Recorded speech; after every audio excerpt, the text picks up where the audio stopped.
So, Ria, you're one of the rare guests on the show that was actually born and raised in Kelowna. Mm-hmm. So what was it like growing up here? Sure. So it was a lot smaller. Mm-hmm. It felt like a smaller town. Orchard Park has always been here since I was here, so we always had a mall. Really? But yeah, since I can remember at least. But I think I felt like I wanted to get away, like I think probably lots of people do from their hometown. But of course, then when I came back, I was like, what am I thinking? This place is beautiful. And I didn't quite understand that until I ventured to other parts of the world. So I'd say to answer your question, growing up here was, felt like a small town. You know a lot of people and a lot of people know you, and you kind of don't like that for a while. But now it's something I really love. Yeah. So you did go away for a while. Where did you go? I did a semester abroad in Europe, in Vienna. I backpacked South America for about a year. And then my husband and I lived in Vancouver for about 3 years working on Saks underwear. Right. Mm-hmm. So what made you decide to get into the underwear business? How did that happen? I got corralled by Trent. Basically Trent and I met. We both are born and raised in Kelowna, both went to KSS. And I was 3 years younger than him. And so when we met 10 years after he'd graduated, and it was like, oh yeah, hey, cool, all this stuff in common.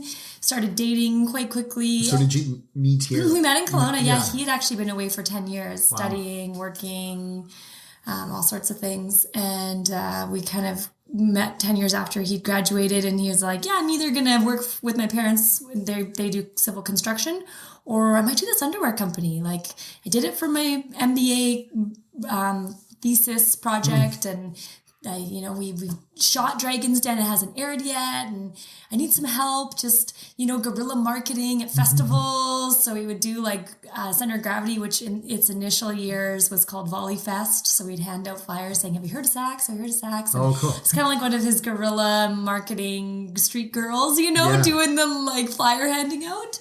And that escalated after Dragon's Den to validate really the business plan. And there was enough sales after the airing of that show that it was decided it was pretty serious. And so him and I moved to Vancouver both as a couple. And I was working part-time for a geothermal company. I had my business degree.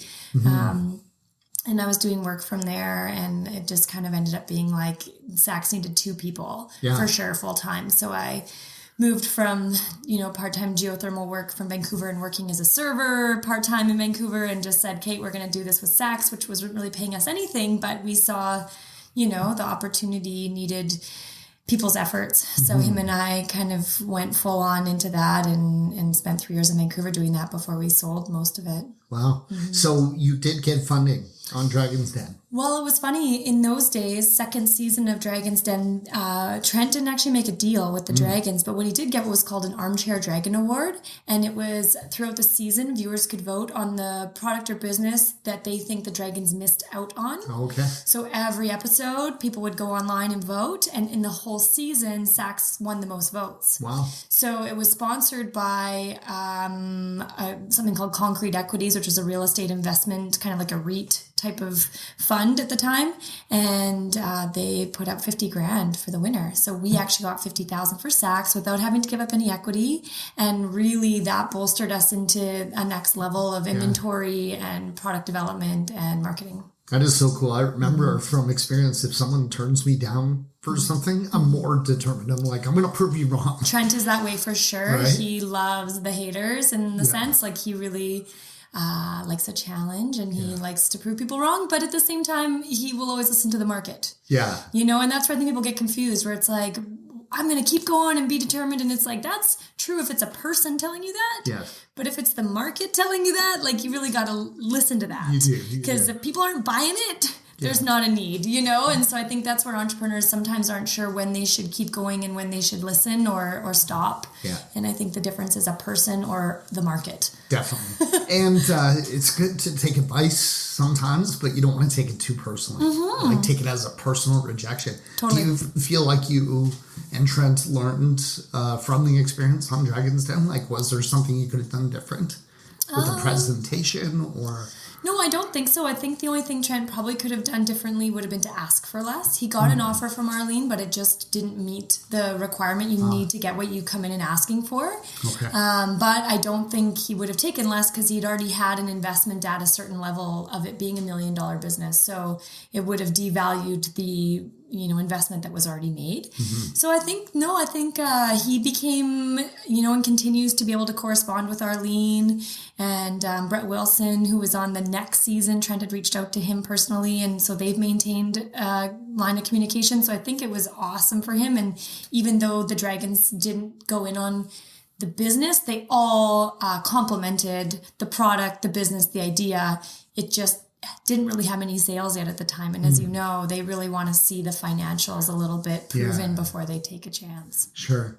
So you ran for about 3 years, you said, and then sold it. Yeah, that's about right. So Trent started in 2006 before we met, but didn't actually take it seriously until 2007. He was still doing his MBA at that time. And then we sold majority in 2010. Yeah, we sold 90% in 2010. And then we sold the last 10%, I think, in 15 or 16, yeah. And so what have you been doing since 2010? So in 2010, we moved to Kelowna, moved back, bought an acreage that had an orchard on it, got married, pulled out the orchard. I'm doing this in sequence, real sequence. Right. Pulled out the orchard, planted vines, grapevines. It was fruit before. It was trees. It was apple trees, yeah. Apple trees, yeah. Yeah, planted Riesling. Keep the apple trees? No, we took them all out. They were all planted in the 60s and 70s. They were all varietals that are tough to sell, like Red Delicious. Right. And the tree styles were really old school, so you needed huge ladders, and they were really difficult to maintain and required pretty toxic sprays every couple times a year. So, and really, the main thing is they are a net loss. They are not a good economic crop. So we kind of pulled them out knowing we were going to do something, took a year or two evaluating options, like should we be raspberry farm? Raspberries are expensive. Ria's raspberries. That has a cool ring to it. We love raspberries, we really looked at different options and ran the numbers on a few of them. And ultimately we wanted to make the whole property more appealing, and we felt like a vineyard was the way to do that. We felt like, again, being born and raised from here, we would take a lot of pride in the fact that it's a wine region, even though it's maybe on the fringe internationally. We are proud of where the wines are going in BC, even before Kitsch. So we planted vines, and then in that time, Trent's parents actually got access privately to purchase the lot basically beside us, the farm beside us. And they saw what we were doing, and they wanted to build a house, and their crops that they had bought really were kind of dilapidated, and they said, you know what, we're going to follow suit. You guys have done obviously a lot of diligence. We'll pull this out and we'll plant as well. And so we kind of helped them with that. And, and then we got pregnant. And while we were, kind of in the midst of about to have babies, we also put in an application for a cannabis license, a federally licensed medical grower. How's that going? It's good. We did a lot on that, and we sold the company to Canopy. So, okay. Yeah, so we had a license to cultivate. We opened a coffee shop in Kelowna, Doja. We merged with a company out of Ontario called Tokyo Smoke, formed a publicly traded company called Haiku, and then Haiku was bought by Canopy Growth. The deal closed in September. Okay. So are they growing on your site or close by? Yeah, well, they bought all the assets. So the coffee shop and both the cultivation sites in the Okanagan. I don't know what their intentions are to do with them, to be honest. I resigned in June because I had these two babies, essentially, a 3-year-old and a 2-year-old. And Kitsch Wines had been really... needing my attention, and I'd been trying to get Doja off the ground for so long. So I resigned in June, and when the deal went through with Canopy, Trent also, they didn't need another CEO or another president there. So he kind of, stepped aside, and then now we're both just focusing more on Kitsch Wines and our kids and other projects that we have, that are just a little closer to things we can manage. Doja went kind of big, kind of quick, but really it was from 2013 we started application. So it wasn't overnight, but it was fast and furious at the end for sure. So yeah. Well, it's really admirable. You talk to a lot of people these days and they say, oh, I'm so busy. You know, I would love to write a book or I would love to start a business, but I just don't have the time. Yeah. How do you find the time and the energy to take care of 2 kids at a winery and all these other businesses that you've started and sold? Yeah, I mean, the honest answer is it really wasn't healthy for probably at least the last, probably the last year of it, probably from June till June when I was able to step aside from Doja, but really from December till June of 2018, the first half of this year, I was like, I'm tapping out. I'm tapping out. I can't do this. It's not sustainable. I feel really unhealthy. I didn't want to drink. I wanted to sleep. I wanted to, be with my kids. So it really wasn't healthy. I would say I wouldn't suggest people do that to themselves. However, that being said, I wouldn't have done it differently. I just needed to know there was an end in sight or a goal in sight, a finish line. When people say they're busy, I would say we all have 24 hours in a day. I couldn't agree more. We all fill that time with something. Right. You fill your time with something, whether it's self-care, whether it's work for others, whether it's like your job, whether it's things you love. You fill your time with something. So I'd say we're all equally busy because no one is spending more time on life than anybody else. But it's really more of a reflection of your goals, your priorities, what you want to achieve and when, and being able to put those on paper. If you can say this is what I want, and it's super specific. One thing Trent's taught me is he has his goals in his back pocket. Every year he rewrites them. And he's been doing it for over a decade. And if you go back, literally all of them are achieved. That's amazing. And he reads them, every month or so just to check up on where he's at with them and remind himself when we're at really important decision points. He'll be like, what should we do? Let's pull out our goals. Let's remind ourselves, of what are we supposed to do this week? And then you look at your goals and it kind of helps you set that priorities, too. Right? Every day we have a to-do list for sure that we're kind of running, whether it's mentally or on paper. Trent's more on paper than I am, I'd say. But even just on a decision point of let's say we get a tax refund. Or let's say we, are trying to decide what to do A or B. We'll look at our goals and be reminded of where we intended to put our energy and attention a year ago. And it kind of really helps you at junction points make better decisions or more thought out decisions versus what's happening today, which can be really exciting and really, all encompassing when you're in that moment. So kind of lets you take a step back and remember your bigger plan, because we all know every journey starts with a step. So if you kind of forget where you're going and you start to veer in a direction, it's literally, going to take you somewhere totally different. Yes. So if you just remember your North Star, I think it really can help you when you're taking each step along the way to keep that honed in. What about the agriculture business and the wine business? Did you have to learn everything from scratch? Yeah, that's a great question. Well, the other thing I wanted to mention actually when you said, how do you do this all and how do you find time? The actual key to that, for real, is a team. It's having a support network around you in business, in life. And these are people that have their own set of skills. You're not all identical twins. Oh, 100%. Yeah, you have to have different skills, different passions. You have to be able to work together in the ways that you work. Yeah. So you can have an all-star, but if you butt heads, it's not going to work. Right. Or if that person needs a lot of direction, you don't have time to give a lot of direction, it's not going to work. So we've been really grateful and lucky to find Grant because we work really well together. Our values align, our aesthetic aligns, everything that we like and we jive on lines. You don't need to be he's never second guessing himself and we're never, second guessing him.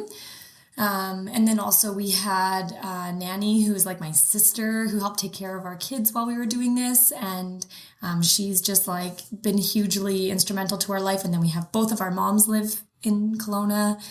So it's it would never have happened if we didn't have, and then Doja obviously had a killer team and none of this stuff would have happened if it was just, Ria and Trent tackling the world. It's just really not how it happens. And so, that's a really important part to your first question.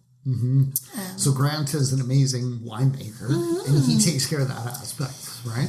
Yeah, Grant definitely his biggest job and focus is making the wine. But that encompasses a lot of other things. Yeah. And then Grant also loves people and sales and marketing. So what ends up happening is Grant does a lot of things, you know, and then also the wine is made in the vineyard. So Grant's been running the vineyard, and that's actually how he got the job in the first place. He applied as a vineyard manager with basically zero experience. And he was going to school for viticulture, and he'd already done his winemaking studies were complete. He had a sommelier background, but he came to us with basically no experience, but with a really great affiliation to Tantalus. So they were singing his praises and saying, "We think this guy will work really hard. We think he's really talented. We think you guys would work well together. Like, you don't have to hire him, but we wanted to, you know, put him forward to you guys." And then we also had this really experienced gentleman that we were looking at quite seriously, who was maybe in his like late 60s, tons of experience. He could have done it all, the job, with his eyes closed. We didn't have a winery at this time, remember. It's just 12 acres of vineyard, 13 acres of vineyard. It's not even a concept. It's a farm. We did not know. We didn't know you were going to do wine. No, we did not. No, we did not know at all. So, I mean, we tossed around the idea, but it's like wineries you don't just like dip your toe in. You know, it's a capital investment and a commitment, more so than all the other businesses. Like, our name is on that bottle. We're not going to sell like tomorrow to somebody, you know? So, Grant came and we had to make this decision between this really experienced guy or this really passionate guy with no experience. And I'm really glad we chose Grant. I mean, honestly, he's what we could afford at the time. But also we, like I said, work so well together, and we've been on this journey together, and he's had so much autonomy because we've been so busy with everything that he's thrived, and not everyone would thrive in that. Yeah. And he's loved that autonomy. And then, you know, how the winery came about was really Grant, I would say, being so believing that it could happen. He was like, "I'll show you the math. I'll show you the business. Like, I'll help with the licensing." Like, he was, and we were kind of said, "Well, if you want to do all of that, like, cool, because we don't have the time." And it's something that, you know, as much as I say you can't dip your toe in, we did start really small. So we didn't spend a lot of capital. We bought a few tanks, a glycol chiller. We were paying rent. We paid a lot to create the labeling and the brand, and really get the foundation of that right. And obviously we're paying for Grant's time. And then we just made 1,000 cases. So the thought was, again, let the market tell us. If it doesn't sell well, because we love to host. We always had parties even before Kitsch. We love community. Wine is like, you almost rarely open it and just drink it yourself. It's almost always shared, and we really love that. So, we said, if the market buys it, cool. If it doesn't, we have fuel for parties and gifts for the next, 5 to 10 years, because most of the varietals all age well. So we said, that's our risk. If you have to look at what's your fear setting, it would be, the fear is we don't sell any wine. So then what's the worst that happens? Right. And that's kind of how our year one started. And you were pleasantly surprised. Yeah. Because it was very well received. Yeah. And so there's, like every product, you have to market it well. You have to have a good, kind of branding, but like the most important in the day is you have to have a good product. Yes. So we felt confident we could do the branding and the marketing.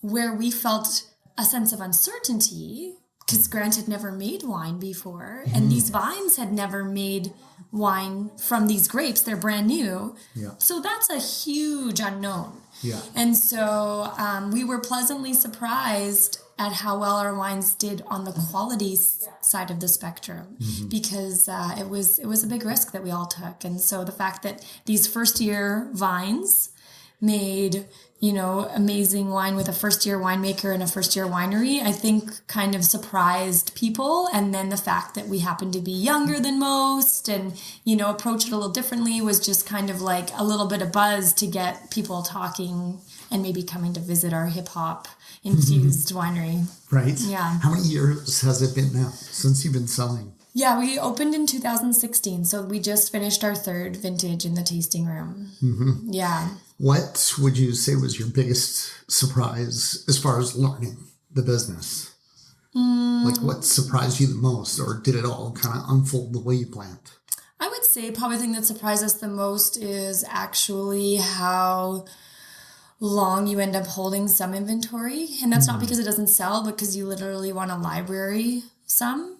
And so I think when you're looking at the numbers, like the first time we looked at the numbers on a business case side of things, it was like, oh, well, you make this and then you sell that. And so that's your profit. But we weren't accounting for librarying, over 100 cases. When you're only making 1,000, that's like 10% of what you made. And so I think that has kind of held up what we thought might have been the financial kind of, again, we're super lucky because we're on this beautiful property that actually ended up being in Transparent's property that they built. So we've been able to totally like couch surf our winery on this chateau. So our overheads are not what they are for a lot of wineries yet. But we are looking at growing, expanding. We've acquired a new property that's kind of like top secret. We haven't talked about it at all, but we have got, expansion plans, and we are going to grow up and move out of the garage and come right with our promise to Transparent to do it on our own. Right. But yeah, the surprise is the capital. So I hope you keep something. You like the which? The garage. Yeah, I love the garage too. I think the nature of Kitsch will always be the same. But I think we want to be able to host people without it just being like one big sound. And like when it's smoky, we can't close the doors. When it's windy, we can't close the doors, if it's cold days. So I think there's definitely some improvements to the garage model. But the essence, I think, will always be there, which is pretty minimal, but filled with like beautiful, bright art and filled with good vibes and good beats and an open concept. That'll all stay the same. So your winery has a really unique style. I think they were playing hip hop music when we came for a tasting. We usually do. Yeah. Is that because you love it? Or, yeah. And you wanted to kind of have a youthful, different feel, I think, right? Yeah, there's two things. Like one thing that I believe after doing Saks, and then I worked for a couple companies, and just in our journey is I believe that corporate culture is actually a reflection of whoever is leading that corporation. So I think it's like more important to identify that in oneself than it is to identify what you want your company to be, because it's ultimately going to reflect you. You can say you want it to be this, that, and that, but if that's actually not the values that you have, it's going to be forced, and it's not ever going to really ring true to everybody. So while, everybody wants to be different, everybody is different. True. Okay, so it's like we don't want to be different. We are different because there's no other Ria Kitsch, there's no other Grant Bakes, there's no other Trent Kitsch. So we are just us. And we are kind of unapologetically us. And I think that we are unapologetically hip-hop lovers. And there's something really great about being in a winery, whether you're talking about the space or our Instagram feed or the art that we have. It's a 19-plus environment. Right. So you can bring your kids. My kids are in there all the time. However, we aren't held to a standard for, young people to be appropriate for. Right. And so we can kind of like play whatever we want without being like, people aren't going to like this, or moms are going to get mad, or whatever the fact. It's kind of, we unapologetically play the music we like. And it's not always hip hop. Sometimes it's, down-tempo electronic on a rehab Sunday, or, we can kind of switch it up. But we do love like 90s, like Tupac and Biggie and like the classic. That's kind of what our favorite jam is. And then some of the new stuff, like I love Drake. And yeah. Very cool. So can you tell us anything at all about your expansion plans, maybe even a date, like when you're going to make an announcement? Well, we don't know exactly yet because we're still trying to understand. So we've bought the land. The land is done. That's a deal. It's in East Kelowna still, so it's going to be true to our terroir. It's going to double our current production of growing vineyard. So that's all great things. We're still working on the plans, so we can't have a date. Our goal would be 2020 season opening. But yeah, I think there's things out of our hand, like licensing and business, building permitting and things like that. And then we're still working on the design aspect, which is the driver for all of those applications. Right. Yeah. So you alluded to the idea that the tasting area, the garage is going to change. So are you going to change the garage or are you going to move it? Well, that property's not ours. Okay. Like, we literally are poaching on their garage. Like, they have cars they cannot park in there, and they park at the end of the driveway like everybody else and have to walk into their house. Like, they're so gracious. They must love you. My in-laws are the best. They're lovely humans. They want to see us succeed. They believe in entrepreneurism. And I think they're really proud that Kitsch is on the label and it's done what it's done. I think they're, that's their name too. Yeah. So... They're looking forward to getting their garage back I up. think so, and not have strangers walk down their driveway all the time. I mean, my father-in-law, Bruce, is like actually a very private man. Yeah. And as much as he's so supportive and awesome, I think he, like, some days is probably like, when are they moving out already? So I think it's, we wanted, again, the market to validate what we were doing. I think we've done that. And now I think it's on us to take the next step and make the level of investment required to make it fully real and fully ours, because right now we're really riding on a little bit of their coattails and the work they've done to build such a beautiful property. And it'll always be part of the Kitsch story. We'll always have probably an event there once a year. We'll probably always have some amount of vineyard tours happening there, but it's not going to be the main spot in some amount of years. Don't quote me. Right. So the pool parties and the exotic cars out in the front will happen again. Once a year, we're allowed to have an event there. Yeah. That's an ongoing family agreement. It's not in writing. But yeah, they've agreed to have an annual party there as an allowance, but every year that's going to require an application with ALR, city council approval, because it's over 150 people. So it's, if we don't contain noise and parking and other things well enough, then it could jeopardize the next year. So it's really on us to do a good job executing it every year, which I don't think we'll have trouble doing. I don't think so either. And we'll certainly follow you on social media and just be aware of what you're doing. Yeah. And we'll share it with our fans as well. So we're excited to see what you've got coming up. Yeah. And then we have a newsletter you can sign up for online, and we have a wine club you can sign up for that gets you access to tickets. The full wine club actually gets you a ticket for the party for sure, and then early access, because we are going to be limited. We used to think we could sell as many as we want, but we have a limit right now of 500, and we have, quite a few people in our wine club already. So as soon as that's the number, that's who the party's going to be for. So I think that's something we're trying to add value to wine club, aside from get a discount on our wine, and I think the events we throw is a good way. And then, our social media and all, like Facebook, Instagram specifically, are always up to date, always happening. Great. We'll put links to everything in the show notes. Sure. So, Ria, last question. Who would you like to nominate to come on the show?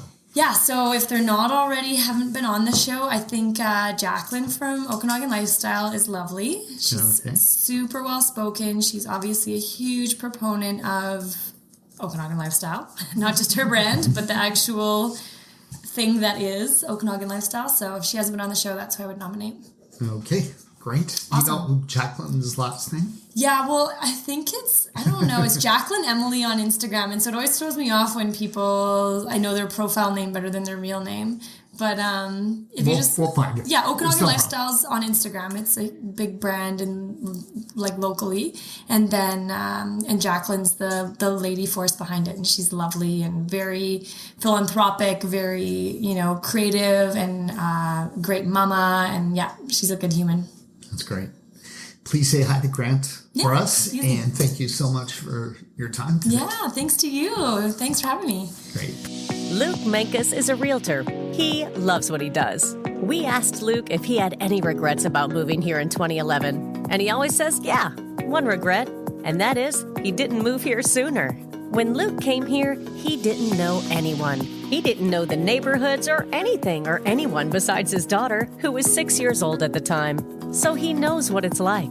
Now, he's an expert and has helped well over 100 single people, couples, families, and investors with their real estate needs in the Okanagan. If you're new to our beautiful city, Luke can help you get connected with great lawyers, dentists, carpenters, landscapers, swimming pool installers, you name it. And whether you're new to Kelowna or not, Luke knows real estate. He can help you find a great property, negotiate a good deal, and hold your hand all the way through the process until the day you get your shiny new set of keys. Luke is known as a no-pressure kind of guy. He's had clients where it took even a year or more to get them into a property. He just doesn't believe in rushing things. On the other hand, when you decide it's time to act, he's diligent and he'll work day and night until the job is done. Give Luke Makis a call or a text message at any time. 778-215-4273. Again, that's 778-215-4273. 778-215-4273 to chat with Luke about real estate.